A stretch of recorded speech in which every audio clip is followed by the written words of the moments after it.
And welcome to MMA Crazy Stockton, California, as Red Canvas Fight Promotions brings you Art of Submission. Hey everybody, I'm Jay Adams alongside UFC Pride and Strikeforce veteran Frank Trigg. And Frank, no other way to put this, Stockton, California is one of the toughest cities in the country. And from these oppressive and tough conditions, some real MMA talent has emerged. You know, the city is so poor right now that they've actually claimed bankruptcy and they're not paying their police force. So this governor actually has to send in state troopers to handle the police duties right now. From that, you get the Diaz brothers, you get Shields, you get Cesar Gracie fight team, and people are wondering why these guys are so tough, and the 209, the 209. Now you understand it when you're here. You understand that even on a lava field, a rose can grow if you give it the right amount of water. And that's what's happening here in Stockton. Cesar Gracie set up camp. He got a hold of the Diaz brothers when they're very, very young, pushed this group, and we're going to see tonight other guys, besides the Diaz brothers, besides Jake Shields, besides Gil Melendez, you're going to see these other guys coming inside this cage behind us, and you're going to see why the 209 has so many tough fighters in it. Well, very well said, Frank Trigg. Let's talk about some of those tough fighters in our main event. We have Fernando Gonzalez and Lucas Gamaza. This is one of those classic AKA against Cesar Gracie group up here in Northern California, a big rivalry. It's a huge rivalry, but let's understand. It's a jiu-jitsu guy versus an all-around fighter. Traditionally, that means the all-around fighter is going to end up being the jiu-jitsu guy, but not in this case. You know, I'm one of those guys that likes making predictions. If I'm wrong, I apologize later, but let's face facts. Luis Gamaza, we saw him the last time that we were on camera. We're going to see him again tonight in the main event. He's the real deal, and he is an all-around fighter that emphasizes in jiu-jitsu, and I think his jiu-jitsu game is going to be the deciding factor tonight after he knocks him down. All right, so Frank Trigg on record in our main event. Let's talk about our co-main event. Tomas Dion, we saw him in our last show, looked very, very good. We'll be stepping into the cage against David Douglas. Now, unfortunately, neither one of these guys will. Most likely, this fight is not going to win the Art of Submission of the Fight of the Night award. Unfortunately, because both these guys like to stay up and battle with their hands and their feet. Dion, he's the real deal. His Sancho background, he is super athletic, incredibly, an amazing amount of in-shape cardio for him. Most guys at Sancho, other than Kung Lee, are usually not that good of shape. This guy is a pure mirror image of Kung Lee in his younger days, and I'm telling you, Dion is the guy that's going to pull this fight off, and he's going to do it in spectacular fashion, because both sides, both guys are going to bring it, try to push the pace, try to prove that, hey, I'm the better striker, I'm the faster striker, but Dion's going to pull it off in the end. Yeah, if Dion has a night like he had in our last show against Trevino, it's going to be a very exciting fight indeed. He was able to employ the exotic techniques at will, and he's an exciting guy to watch. It's tough to do the exotic techniques all the time and do them accurately. Most guys like, oh, I see Anthony Pettis jump off a cage, and I see this guy do this weird thing. Anderson Silva moves his head and loops these opposite punches. It's very difficult to do in high level all the time, and that's why we look at these guys with so much awe. Dion is that guy you look at with awe because he does it all the time. His one flaw, if it hits the ground and gets into a jiu-jitsu game, he ends up losing most of the time when it goes down to the ground. If he keeps up on his feet, he wins this fight very, very difficultly, but he still wins this fight. It's going to be a great night of fights. We have 6 exciting fights on the card from some of the best fight schools in the country, so sit back and relax and enjoy Art of Submission.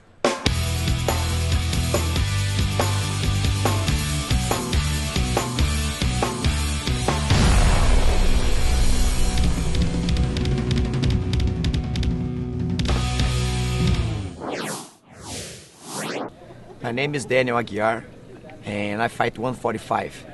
I'm from Brazil, and I hear about his good jiu-jitsu, and I expect one great fight. I train in Black House with a couple guys like Minotauro, Anderson, Lyoto Machida. I'm a black belt under Renzo Gracie and Vinicius Draculino, and I fight in Japan for the title, Gladiator Jeep Challenge. The time I start, my family ask me why I do that, and I'd say I do it because I love what I do. It is a fight. It's my first time fighting red canvas, and I'm very happy to be here. It's a new show for me, and I got it here, and I'm very happy to fight here. My name is Daniel Aguiar, and I see you in a red canvas. In the featherweight division, Daniel Aguilar. And, we were talking a little bit earlier. He's got a 6-2 record listed. But the deal is with the Brazilian fighters, he might have 12 fights in the Amazon somewhere where there's no way to track it. And you always wonder why these guys who are quote-unquote 2-1, 4-2, come out here and kill Americans. And how could that happen? Because we don't really know a lot of the times what their real record is. Well, you know, if you read his bio sheet, you start scrolling down a little bit and you go, what ranks and titles have you held? It reads 7 titles and 5 belts. But he's only 6-2. There's more belts than fights. I'm very confused as to how that happened. So, yes, it happens all the time. I talked to my buddy Validi Ishmael, and he's like, yeah, this happens all the time. Like, these guys fight in Manaus, so they fight in the middle of the Amazon. You have no idea what they're doing or where they're going, and you're very lucky, you know, to get a guy that comes in, and that's the only official record you can find on SureDog, is that he's 6-2. 7 titles with Grappler's Quest, 1 Japanese Gladiator Challenge title, a Naga title, a Gladiator Challenge domestic title, and yet only 6-2. My name is Darren Cooley. I'm fighting out of Stockton, California. I fight in the 145-pound weight class. My cut today was pretty good. My opponent's challenges that he brings aren't anything new to me. I've trained with guys who do leg locks and stuff.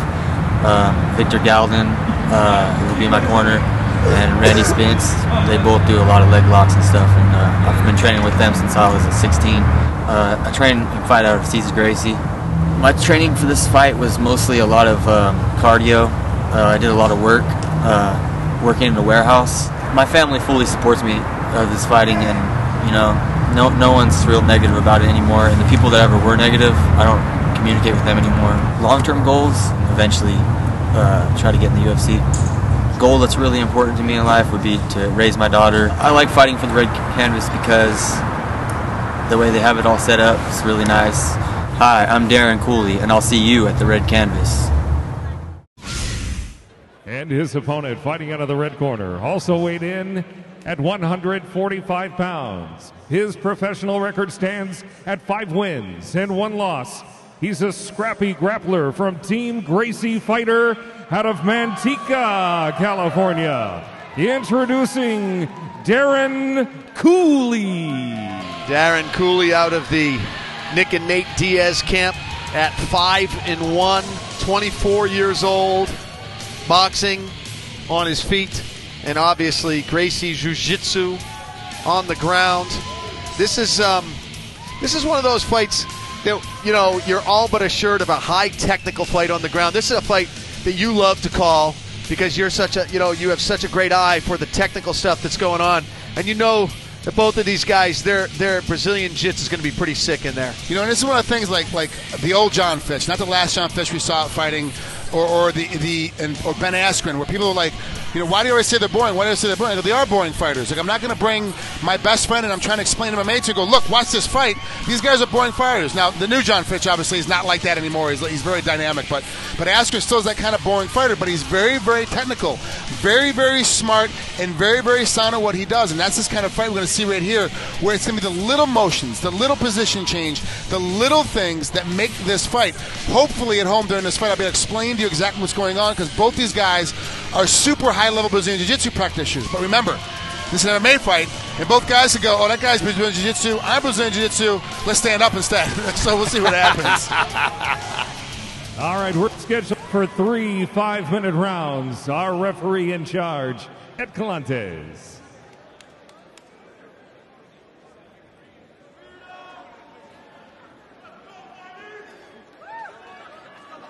All right, this fight scheduled for 3 5-minute rounds. And you're getting a good look at Rupinol, Daniel Aguilar, in the red, black, and white trunks, and Darren Cooley in the brown camo-esque trunks. This one's scheduled for 3 5-minute rounds in the featherweight division. Well, we knew he was going to pull guard just by the way he kicked. Looking for a sweep immediately. Got the reverse armbar. Turning into an omoplata. Wow, very flexible. Stepping over into an armbar again. He's got the position. Daniel's in the position. Cooley's got to get pressing down. He's got to get his elbow free. He needs to get his elbow. His left elbow's got to get above the pelvis bone of Daniel. Otherwise, he's still going to be caught. If you remember the Frank Mir-Tim Sylvia fight where Frank Mir broke Tim Sylvia's arm, it was at the forearm, so even then you're still in a little bit of trouble. Good job there by Cooley to break the hold of Rupinol. Cooley's been in that situation many times in the Cesar Gracie camp. Nice front headlock, stepping across. Daniel's got good position. Wow, Cooley's doing a great job of defending. Looking for a heel hook. This is how sport jiu-jitsu is supposed to look. Exactly. Constant motion, constant position changes. You put a gi on, it does get a little bit slower because there's more handles and the friction slows things down, but this is how a grappling match should look. We knew this one was going to be technical. I'm glad we got Twinkle Toes on the dais here. Wow, he steps in. I love the way that Daniel steps into these knee bars. He drops underneath. He drops into the heel hook. He's trying to roll across. He's not locking up the hip, though. That's the reason why Cooley's able to keep rolling out of these positions. He's doing a great job of maintaining. See the posture? Every scramble, he ends up back on top. Every scramble, no matter where he is, he ends up back on top. That's taking a lot of energy out of Cooley. Cooley's having to fight the entire time. He's all defensive. Being defensive this entire time will wear you out. Yeah, Rupinall's all over him. His transitions are just really fast in the scrambles. Look how he brings his left leg over the top to cover up that elbow. He's got the Darce choke on.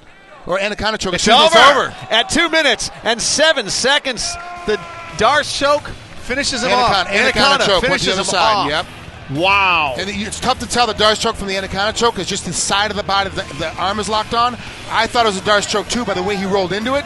Till the camera position got better, I saw it was an Anaconda choke. It's very difficult to tell those positions.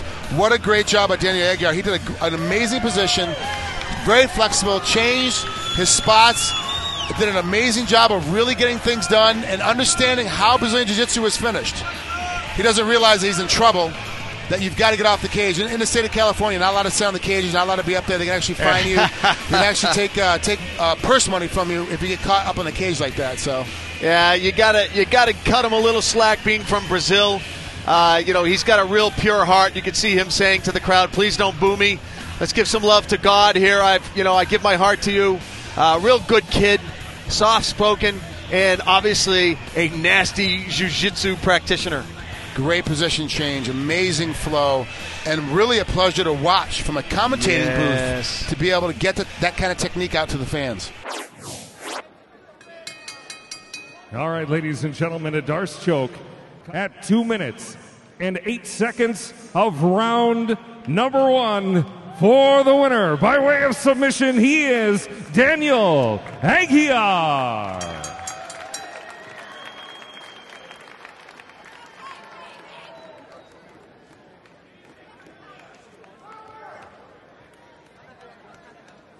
All right, they were just deciding what type of choke that was. It looked like a Darce, but it was an Anaconda. UFC Pride and Strikeforce veteran Frank Trigg is on the dais with me, and he wanted you to know that was one of the most enjoyable fights for him because of the transitions and the aggressive jiu-jitsu game that you employ. You are a non-stop submission machine, Daniel. Thank you very much, guys. My first time in the city, and I can say I love this city. This city is so beautiful, people so nice. Thank you very much for the opportunity. And I'm very happy to get my Anaconda choke like a snake. Yeah. All right, your thoughts on your performance. Was there anything else you would have done differently? Because that was just about the perfect jiu-jitsu game in there. Was there anything you wanted to improve on? I train everything. It's MMA, wrestling, jiu-jitsu, everything. But I started in 1995 jiu-jitsu with Renzo Gracie and Vinicius Draculino. And today I train Constrictor with Paulo Thiago, Rani Arya, and in a Black House with Anderson Silva, Minotauro, Lyoto Machida. I don't have not to say. I do it what I do it every day in the gym. Come to see my training, you go see the same. All right, nicely done. I come to finish fight. That's exactly what you did. Give him some love, you guys. He loves you. Daniel Aguilar, better known as Rupinall. Nice job. I'm Thomas Dian. I'm fighting at 155. The difference with this cut was I cut less water in this fight, probably because my diet was better for this fight, for this camp. So I had less water to cut. My opponent is a new challenge for me because he's stronger than my other opponents. He's really explosive. It's a new type of fighter for me. I'm training and fighting at American Kickboxing Academy in San Jose. I'm fighting every day, Monday to Saturday. I really like to fight for red canvas. Last time was a pretty good experience. Everything was pretty professional, interviews, the organization, so I'm pretty excited about fighting a second time for red canvas. I'm Thomas Dian, and I see you at the red canvas. All right, our first fighter out of the blue corner with a record of 2 wins and 3 losses. He weighed in at 155 pounds. He's a Sancho kickboxer trained out of AKA, out of San Jose, California, introducing Thomas Dian. Well, this is a fighter that you and I both like, Frank. We got to watch him in our last red canvas show, and he was able to employ the exotics against Tervino in that first fight, and he's very entertaining to watch because he had just about every type of kick in the book in that fight. He was switch kicks, back turning kicks, axe kicks. I mean, the guy just did everything with his legs. You know, the question mark on him, as you were saying in our open, is when he gets to the ground, if he does get to the ground, will the water be too deep for him? And is that the big question mark in this next fight? Yeah, that's always the question every time that he fights. If you can get in close enough, get by his kicks, get by his strikes, and get him to the ground, you've got a really good shot at beating him, and that's the problem. Hopefully, they're spending a lot of time in training camp getting him ready to understand either, one, how to sprawl and get back and keep it on his feet, or how to get, if he gets taken down, how to get back to his feet, because his losses are from submissions. Hopefully, he is going to be just as dynamic as the last time we saw him, and it doesn't go to the ground for his sake, because we're not sure how he's going to react once he hits there. And his opponent across the cage, fighting out of the red corner. He's here tonight with a professional record of 8 wins and 3 losses. He weighed in at 156 pounds. He's a solid striker from Team Gracie Fighter out of Stockton, California. Introducing David Tarzan Douglas. David Tarzan Douglas. I'm fighting at 155 pounds, lightweight. My cut today was very easy. 55 has never been a problem for me. My opponent, I've seen his style before, and a lot of guys don't like to stand with me. So for this fight, my training's the same 6 days a week. I'm training karate. Doshokan karate was the first style I learned, and then taekwondo, boxing, Brazilian jiu-jitsu from Cesar Gracie, so Gracie Jiu-Jitsu. I like fighting for the red canvas. It's the red canvas is it's not just one style. It's mixed martial arts. It's everything. And for the promoters, they're deep into traditional martial arts. For them to come out of that shell, it's huge, and I'm glad to be a part of that and show them that they're going to have exciting fights if they have me on there.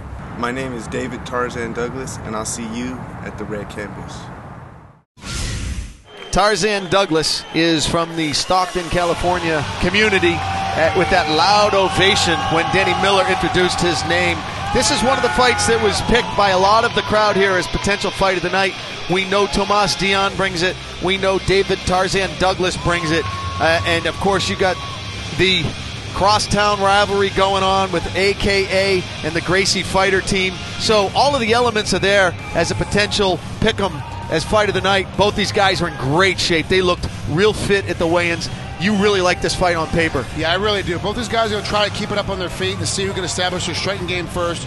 But understand, if David gets hit early and gets hurt early, David will try to take us to the ground as quickly as possible, because he knows if this goes on the ground, his Gracie fighting style will make him be the winner by grinding it out and banging it out. But if Thomas gets hit early, he's going to try and keep it on his feet as much as he can. So it's going to be really trying to understand whose game plan works better, who's more athletic, and if this goes into deep water, we've seen Thomas Dian fall apart in his shape department. His cardio is not always there, no matter how good he looks.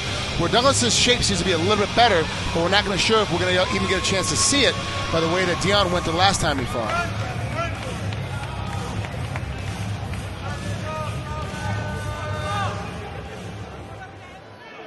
Ladies and gentlemen, our semi-main event is scheduled for 3 5-minute rounds. And now, to give the fighters their instructions, our referee, Dan Stell.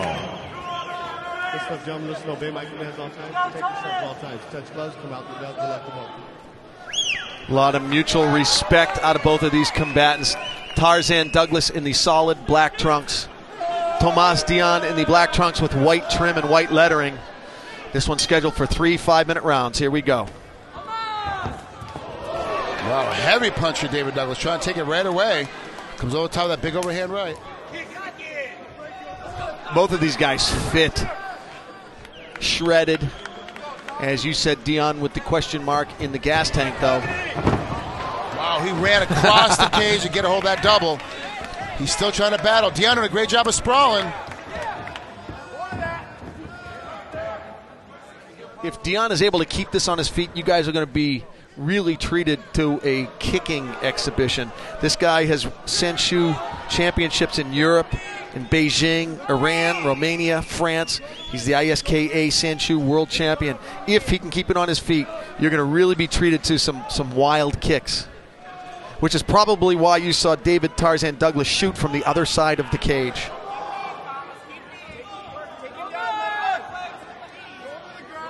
Dion's kicks work so well because he's so flexible through his hips. You saw that knee flap a couple seconds ago. He's able to it almost looks like dislocate his hip as he does his kicks and can come from any angle with them. David Douglas right now is just trying to hold on by keeping that leg pushed on to keep that knee from coming inside. The referee Dan Stell has been a very active referee, much to the delight of the fans here in Stockton. Big overhand right.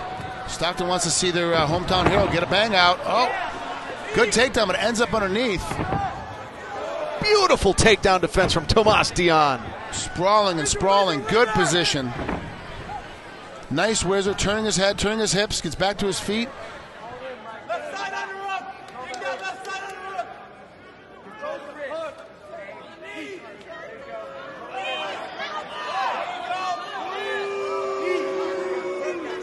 David Tarzan Douglas lists karate and boxing as his stand-up discipline, but he's not wanted to engage the Sanshu champion, Tomas Dion. It's just, how often does a traditional MMA fighter step into the cage with a Sanshu stud? There's really no reason to get into that confusion. If you feel like you've got him on the ground, why even engage on your feet? Yeah, no, that big matchup, if you ever fight Kung Lee, that's one of the things you have to worry about, as a big matchup against him, is that Sanshu is the same as we're seeing right now with Thomas Dion's, where he's able to keep on his feet and beat you up with hands and feet. It's very dangerous. Tarzan shakes his head no. Which means yes, that hurt. Switch kick there from Dion. I love watching that kick. That hurt my forearms, thank you.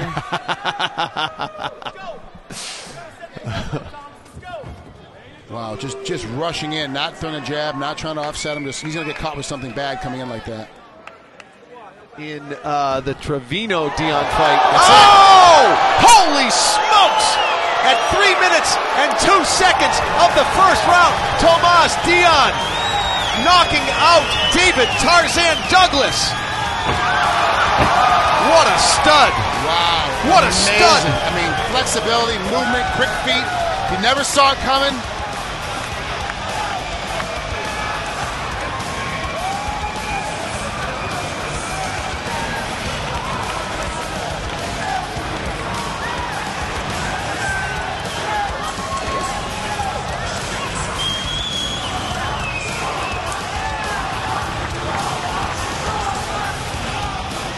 And you can see Josh Thompson is so happy with his protege over at AKA.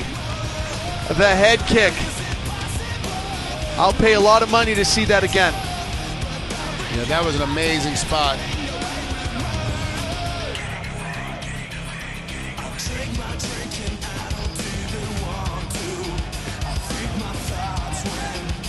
Wow. Tomas Dion upping his record to 3-3.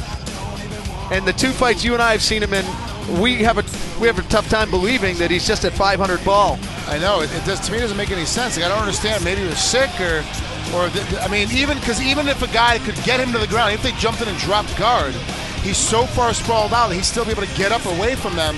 I don't know if in his last couple of fights he'd learned how to sprawl, and that's what the difference is. Ladies and gentlemen, our semi-main event comes to an end at 3 minutes and 3 seconds of round number 1. He is the winner by way of knockout, Thomas Dion.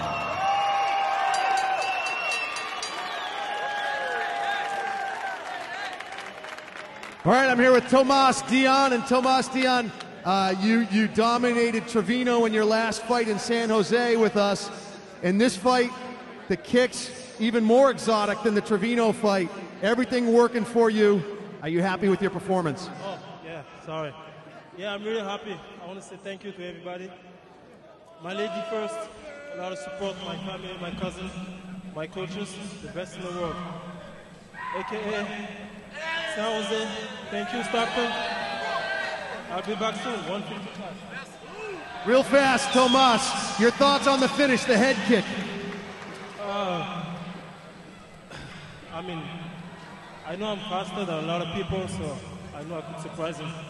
I just threw it, went through, so I'm really happy. Thank you. Tomas, you let your fighting do your talking, and that's just okay with us because we love watching you. One more time for Tomas Dion!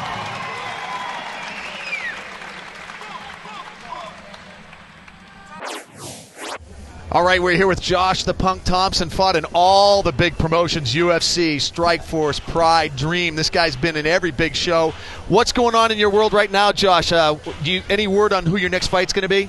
No, we haven't heard anything yet. We're still kind of just waiting to find out what's going on with Showtime and basically Zuffa, which is the owner of UFC and Strikeforce. So once that all comes to fruition, we'll know exactly what's going on, whether they're going to ink a new deal, and I'll be in Strikeforce to the end of my career, or if they're going to close it all down, and I think it'll probably just bring us over to the UFC. So, I mean, either way, it doesn't really matter to me as long as I can get a fight. Yeah, this a true warrior. I was going to say, do you have a preference? But most guys just want to get a great fight. That's the biggest thing. I think everybody, right now, they just want to stay busy. They just want to make money. Everyone has families and kids and things like that. I mean, I don't. I mean, but it's like everyone they want to make a living. So I think this is a great opportunity to have two promotions, I feel. But, it'd be nice to be able to fight more often, and I think having two promotions does that. It's hard to have I think one promotion every single weekend or 3 times a week, without people getting a little overkill. But when you mix the two promotions, you always have a little controversy as well of like what champion can beat what champion. And so I think that'd be great, like an end of the year super fight,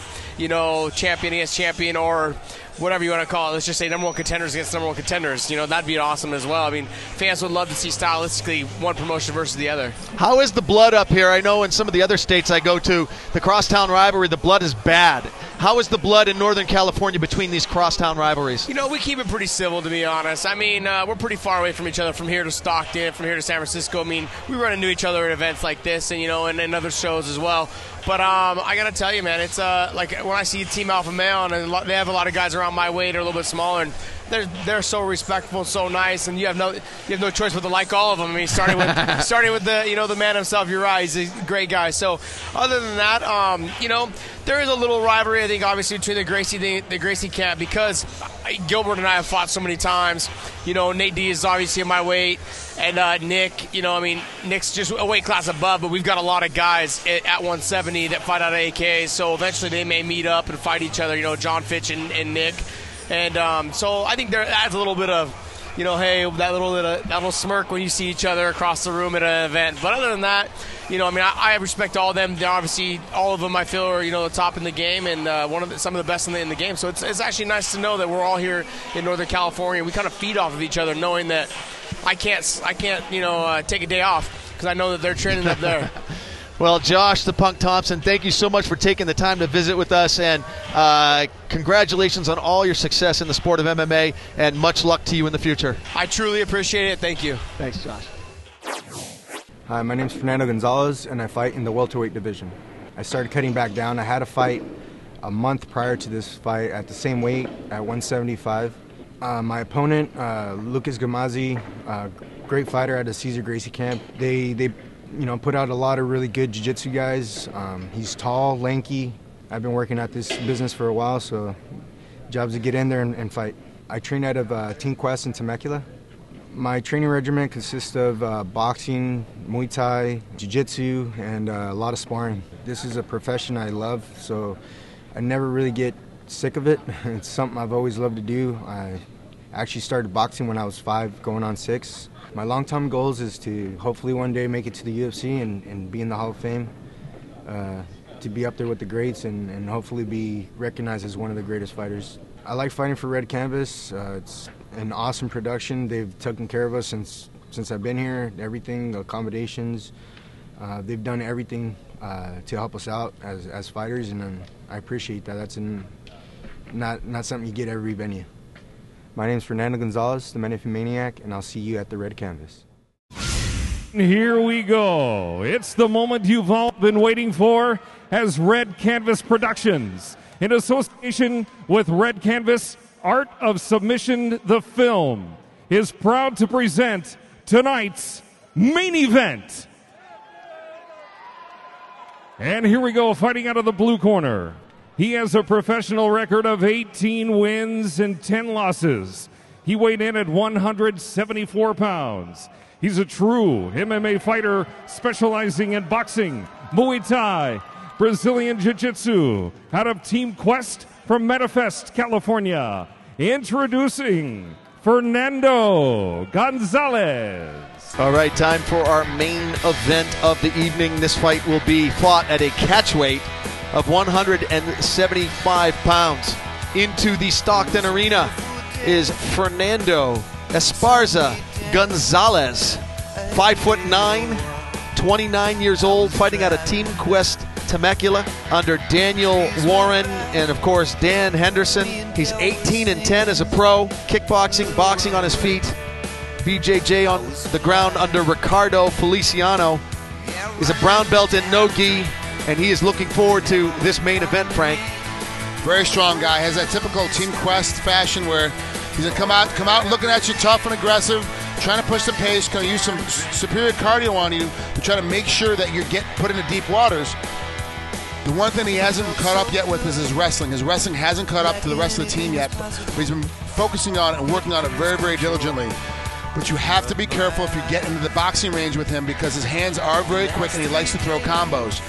Most guys will sit right in the pocket thinking he's going to start to kick him because they read the kickboxing background, but his hands are much better than his feet. Holds a title in Gladiator Challenge at light heavyweight, also a champion WBC Muay Thai fighter at lightweight, and holds a welterweight belt in Gladiator Challenge as well. So a well-decorated welterweight fighter and at light heavy. He's been up and down the weight scale as he steps into the cage. Let's meet his opponent. My name is Lucas Camaza, and I fight at welterweight. My cut was pretty easy. I had to meet this guy at a catch weight of 175 pounds, which isn't far from my natural walking weight, so it wasn't too bad. I fight out of Cesar Gracie, Jiu-Jitsu, and Lodi. The challenge that my opponent presents is he's probably the most experienced fighter I've fought yet. My training regimen consists of, we all meet up, we train a lot of jiu-jitsu, we spar a lot, probably jiu-jitsu and sparring every day, followed up by a good run, maybe a bike ride, some swimming. The most motivational person in my life right now has got to be my son, Giuseppe, because I want good things for him, and that motivates me to keep fighting. I like fighting for the Red Canvas. They're a good company, good promoters. They're all really friendly. I've had good communication with everybody, so I enjoy it. My name is Lucas Camaza, and I'll see you at the Red Canvas. And his opponent across the cage, fighting out of the red corner, weighed in at 173 pounds. His professional record stands at 6 wins and 3 losses. He's a jiu-jitsu fighter, coming off of a big win in the first Red Canvas Art of Submission bouts from Team Gracie fighter out of Stockton, California. Introducing Lucas Camaza. The tall man, Lucas Camaza, at a little over 6'3". Has good height for a welterweight. He's 27 years old, fighting out of Gracie fighter Lodi, 7-3 as a pro. We had a chance to see him in our San Jose fight and did a real good job against Wayne Phillips. This is a guy who is just trying to get over the hump. As take a look at me. This guy, I get a sense he could go either way. He really can. And the thing I like about him is that he's not a traditional headhunter. He's obviously been paying a lot of attention to how the Diaz brothers punch, because he punches with a lot of peppering and then comes to your body heavy and hard. And that's the thing that kind of offsets him from the other guys you see fighting here tonight. Both of these guys like a good body shot, but Lucas Gamaza is great at the body shot when he decides to use it. If he gets on his back at all, he's definitely going to be looking for a triangle, armbar umaplata kind of exchange like you see with the Nogueira brothers. He is very, very technical when it comes to his triangle game, but loves the body shot on his feet, and sometimes it puts him in trouble because he does drop his hands when he starts body hunting as opposed to head hunting. Very close with the Diaz brothers. I believe Nate will be cornering him here tonight. He's a calm, technical, respectful, ready fighter, and you know he's going to bring a real good jits game to the cage. All right, ladies and gentlemen, our main event is scheduled for 3 5-minute rounds. Our referee in charge, and now here to give instructions to our fighters, Ed Calantes. Okay, you guys received the rule in the dressing room. Any questions? Okay, when I say stop, you stop. Touch close, go to your corner. All righty, this fight scheduled for 3 5-minute rounds. Lucas Gamaza in the white board shorts, and Fernando Gonzalez in the black trunks with white and red trim. Here we go. Lucas come out a little bit lower than we've seen him the last time. So is that nice wide, I like to call it the 209 elbow in a stand-up game. He kind of keeps that right hand out there. You'll see great shape and a lot of movement from Lucas. And that great reach, Frank. He's just got those long arms. Even for 6'3", his arms are long even for 6'3". Yeah, he's very, very cagey, very, very rangy.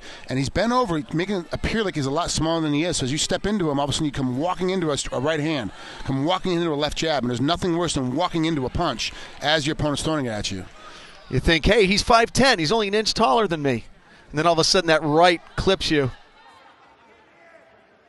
So he's so tall, he's almost able to strike with a jab outside of the kick range of his opponent, out of Fernando's kick range.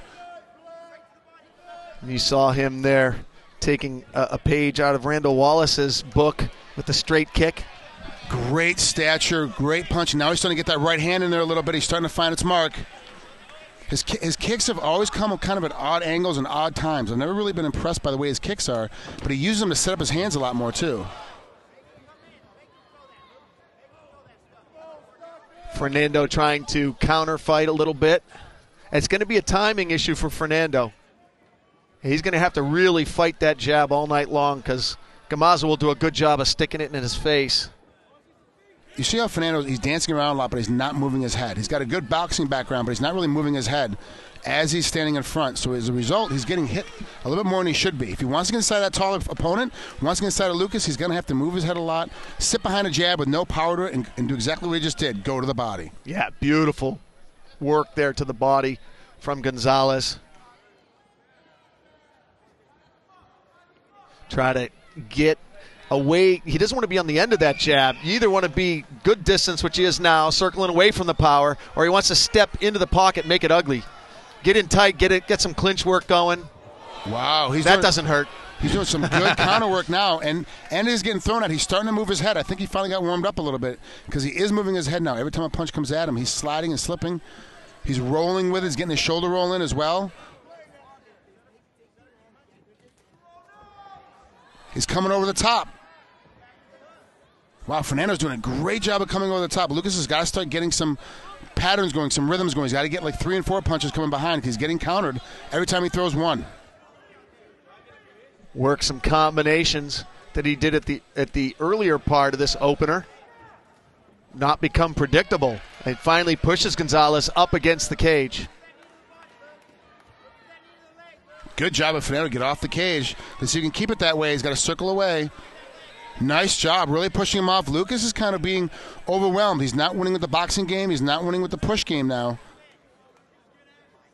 Well, you know, Fernandez has been up and down the weight scale. You know, he's probably a real strong dude at this weight. Fought at 205, holds a title at 205. Lucas has great shape, which I don't care how strong you are. If you can outcondition a guy, he will fall apart. That strength goes away when a guy gets tired. Hands up nice and high. I like how Fernando blocks. His hands can immediately come up, protects himself. I want to see Lucas throw 4 or 5 punches at one time.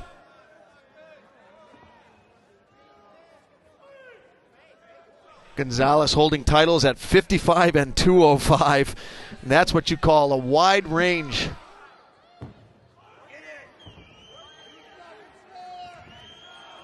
It's almost like Joe Riggs. Started out at super heavyweight, ended up down at 170. I know. Crossing so many weight divisions. Wow. Oh, interesting. Great. As he got kicked to the stomach, put a little quick low kick out there to the leg and knocked down Lucas. Oh, and he ate that left too. Gamaza's going to have to change things up. You're right, Frank. He's becoming predictable. He's walking in with that one jab, and as you said, Gonzalez has figured it out, and he's warmed up now. He's letting his hands go, and he's starting to find his mark. Look at the hand motion. Look at his hands. Every time now, in the very early round of this round, when he got punched, he got hit every time on that right hand. Now he's blocking it. He's moving his head out of the way. He's slipping that punch. When a guy that's that much longer than you, we're talking maybe 3 or 4 inches longer than you in reach, that's a big deal, being able to slip that punch and get back inside. 5 seconds to go in the first round, snapping that kick to the stomach of Gamaza. And round 1 comes to a close. I have to give that first round to Gonzalez. Gamaza just kind of stood around and pushed, but Fernando moved a lot more, showed a lot more action, and started getting missed every time the punch was coming at him and landing counter punches. I agree with you, Frank Trigg. I give the first minute of the round to Gamaza, and then he fell into a pattern. If I'm in Gamaza's corner, I'm going to tell him, you got to get inside, get this to the ground, and start working something on top or from underneath. If I'm in Fernando Gonzalez's corner, I'm going to tell him, keep doing what you're doing, make sure you move your head a lot more, and when you counter, don't counter with just 1 strike, counter with 3 strikes. So round number 2 here in Stockton, California. And we both give that first round to Gonzalez. Gonzalez had a great last 3 or 4 minutes of the round to steal it from Gamaza, who came out strong, but then was lulled into a one-dimensional game. See, Gonzalez is coming in now with 1 strike, 1 kick, 1 punch. He's got to come with some combos. He's landing one, but they're offsetting. It's the first one usually isn't the one that knocks you out. It's that third one he doesn't see coming. That's the one that's going to knock him out. Even if it's just a quick low kick and then a 1-2, that'd be great. Lucas needs to step inside a little bit more, get some more punches going. He's got to get some combos going too, but I would tie up Gonzalez as quick as I can and get this to the ground. Yeah, conversely, I'd like to see Gonzalez step into the pocket a little more and work the body. He had some nice hooks in round 1 to the body, and they were real pretty. I think he's got that all night if he can get inside that jab. Look how high that guard is. Like the body's wide open on Lucas Gamaza. Exactly. Oh, just missing the uppercut. Nice head motion. I love his defense.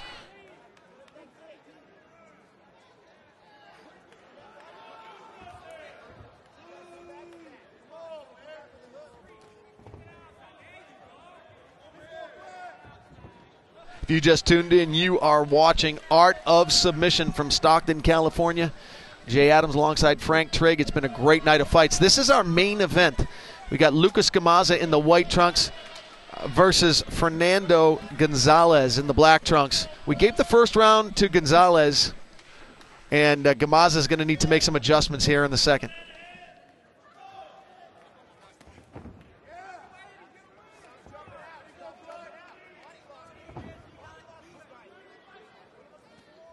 Had some great fights so far here in Art of Submission. We had, of course, where you and I both are giving fight of the night, I believe, to Randy Wallace and Bo Hamilton. Yeah, absolutely. Oh, now he's chasing. See, the 3 nice hooks, coming to leg kick. Great job by Gonzalez. He's finally coming in and stepping in heavy and hard. I think that's the key right there for Gonzalez. Gamaza does not like. I mean, no one really likes to fight backwards, but Gamaza particularly doesn't like to. Gamaza likes to be coming forward with those long hands.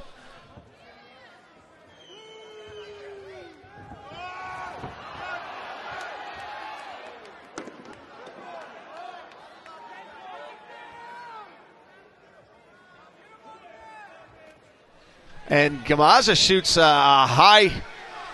Super high. Yeah, double. super high. Originally going for the double, but he just went up high real fast. Very hard for a guy that tall to get low. He's got to he's got to bend at his knees and not at his back. He just reached with his arms at that point, and elbows were really wide. He was able to get double unders. Gonzalez was to get out. Gamaza looks like he might be getting a little bit tired. Starting to suck wind from his mouth. It's hard. You can't get your normal pace, your normal rhythm, and your normal game plan off. It's very difficult. You're expecting things to happen your way, and it's not working. And Gonzalez is not fooled by any of the stuff that's going on so far. Lucas has got to give him a different look. Gonzalez, the wily veteran with 28 professional fights under his belt, starting to bring it to Gamaza. They call him the Menifee Maniac. Won his first title at 205 and his second title at 170. And he said he liked the cut. He likes 170. It's his best weight. Oh, nice left to the body. Crowd starting to get anxious. They're getting on Gamaza a little bit. Gamaza's their boy. They want to see him get a little more active.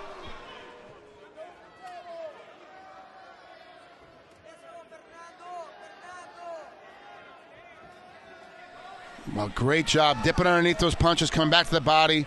Caught one slightly off the head, a little bit for Gonzalez did, but still came back to the body, stayed tight on the inside. Gamaza's got to get more punching going on. He's got to get more steps. Just right in that position. Just throw 3, 4, 5 jabs behind it. If he steps in, keep coming in. If he steps away, kick him in the face. He's got the range. He's got the ability. Coming up on the 10-second mark here in round number 2. Another Fernando round. And Gamaza has dug himself a hole here in this catchweight fight. Nice head kick, but a little bit too little too late in my book for round number 2. I agree, too. I think Gonzalez is up 2-0. Lucas Gamaza's got a lot of work he's got to come after. Coming into the third round.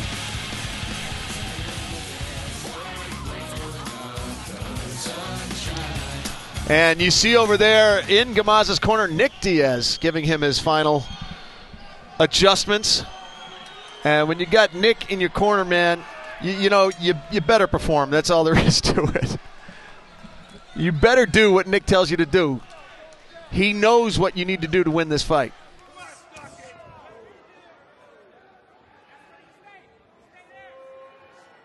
I'd like to ask Nick Diaz to handicap the Condit GSP fight. He's probably still pissed off that he's not the one stepping into the cage with GSP.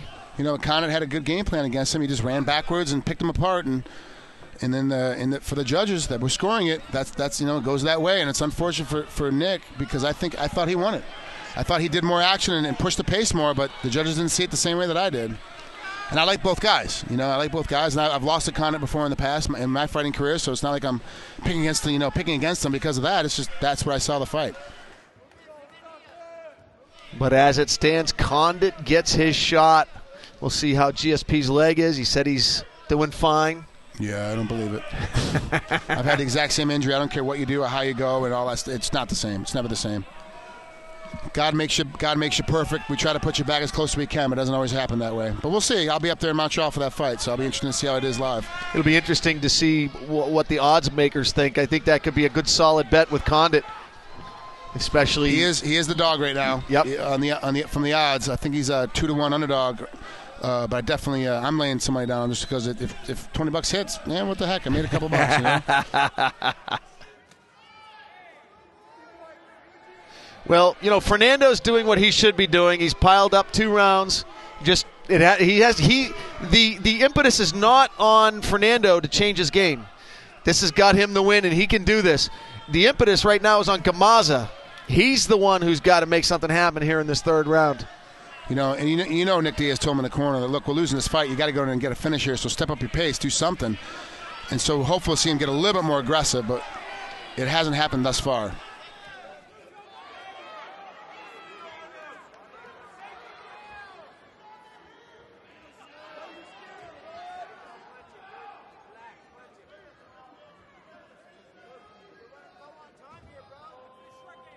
Yeah, you can hear the crowd telling Gamaza that you're running low on time. You're acting like you're ahead on the card. Gamaza's fighting like he's got the lead.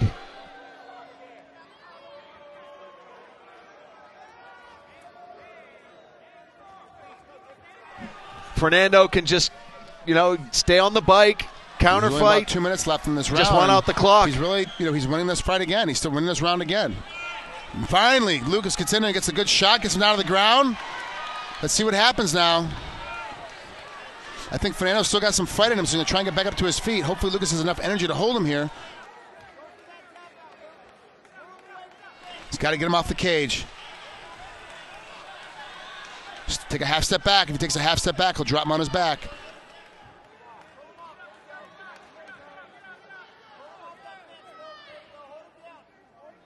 Now he's going to do something with this, Frank. He's got to get the offense going, and Fernando back to his feet. Very bad sign for Gamaza. Gamaza used a lot of energy for that takedown, and there's only a minute and a half to go in the fight. This is bad news for Gamaza. Gamaza's going to need to pull a rabbit out of the hat now to win this fight. In every state. At least on our unofficial scorecard. So anything could happen here. I've seen it happen before.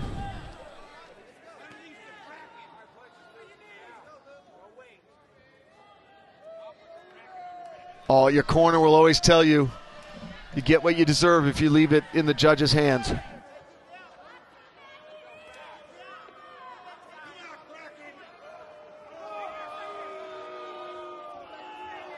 Nice shot. Good position. Hands locked nice and tight. He has to get his head on the outside, though. If he has his head to the outside and pass, he's giving too much space with his hips. That's the reason why Fernando's able to get back up again.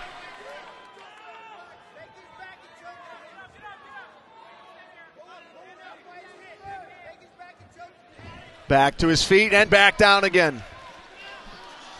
Well, this will be an interesting round to score now with the 3 takedowns for Gamaza. He's doing a good job of at least tightening it up. Try to pull out a 10-8 maybe if he can. Back to his feet. He might be losing this round. Or better yet, but finish him. He's still winning the fight. You have to get into space. In 15 seconds, he's got to finish this fight off. 10 seconds, excuse me.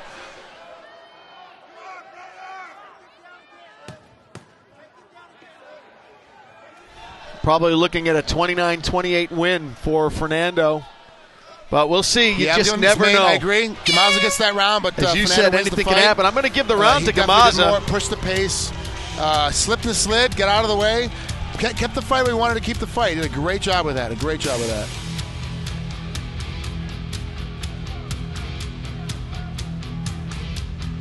Crowd didn't like it. They wanted to see their boy Gamaza be a lot more active. And frankly, this was the fight we saw with Wayne Phillips, too. Really basically staying on the outside, jabbing, and the occasional takedown. I think he's got to up his game, Frank. I think he's got to up his game. On a tight double, your hands locked, and you're trying to pull him down underneath you. You can't have your head in the middle of his stomach. So when you land, your head's caught. He has to put his head on the hip to try to get through there and drive through if he's going to do that kind of double. Or if he's going to do a jab double where you put your head in the middle of a guy's chest, you can't lock your hands. You just got to pull the knees out so that when he lands, your head is free. All 3 of those takedowns he had, his head was caught, and he got caught in a bad position, so he couldn't finish. He had to get his hips back out, and that gave Fernando the ability to stand back up to his feet. And as a result, when he had a shot to get to a finishing position, he couldn't get there. And Fernando looking very happy. He feels confident that he's got this fight in the bag. It's hard to see this fight going to Gamaza. It's hard to see the argument that one could make. I think it's a real clear first and second round win for Fernando. So very difficult to see it, but stranger things have happened.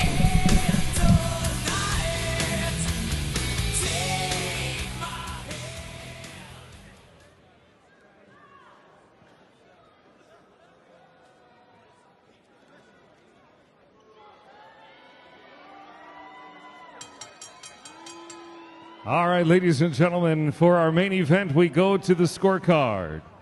Judge Susan Gitlin-Thomas scored the bout 29-20 30-28. Judge Mike Tate scored the bout 30-27. Judge Wade Vieira scored the bout 30-28 for the winner.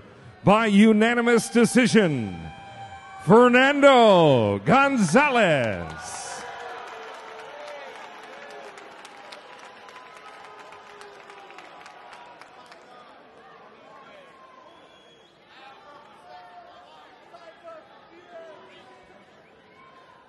All right, I'm here with the winner, Fernando Gonzalez, and we had it on our unofficial scorecard the same. We had 29-28. You winning the first and second rounds, and Lucas winning the third round. He came out strong at the opening of the fight. First minute was his, but then it looked like you figured out his timing, and you loosened up, and you started really working the body. Do you think that made the difference in the fight? Yeah, he's a very tall fighter, so it's really hard to hit the head. He's lanky and keeping his distance good, so the body's a lot bigger target, so that's what I was targeting. Well, this was a great main event win for you. Congratulations, and we look forward to seeing you again in the future. Thank you. I just wanted to give a special thanks to my teammate, Isaiah Alvarado, another great fighter you guys should put on this card. And I had a friend pass away about 2-3 days ago, and it was a very tough fight for me to get in here. But I came in and put on a good performance, and that's all I wanted to do for you guys, and to give him my respects today. Very nicely said. Very nicely said. Give some love to... Thank you, Stockton. Thank you, guys. Fernando Gonzalez, you guys. Come on. What a great night of fights. We saw a little bit of everything, Frank Trigg. We saw a great submission. We saw a head kick knockout. We saw a war of attrition fight of the night. And when you get all three, you've had a great night of fights. Thank goodness we had Frank Trigg on the call, because most people had it as a Darce, and you corrected us all and let us know it was the Anaconda. Aguilar, Ropinal Aguilar, just great jiu-jitsu in there. He's very aggressive, quick transitions, and he was just too fast and too slick. Yeah, that from the very first kick, he fell to his butt of that first kick, and I was like, what's he doing? Why is he falling to his butt? Because the kick was nowhere near landing, but he kind of sat. I didn't understand why. So he stood up, and 3 seconds later, he jumps into guard, which is where he wanted the fight from the very beginning, and continuously rolled and continuously scrambled. At the end of every scramble, he was on top of the superior position. He was wearing his opponent down, wearing him down, and eventually he got a hold of that Anaconda choke to finish it off, and it was one of the slickest, craziest things I've ever seen, because he started 6 moves before to get into that space. He worked it and worked it, knew where he was going, and playing a game of body chess until he finally got the finish. If you like a big, flashy knockout, we had that as well. Tomas Dion with the head kick knockout of David Douglas obviously gets knockout of the night.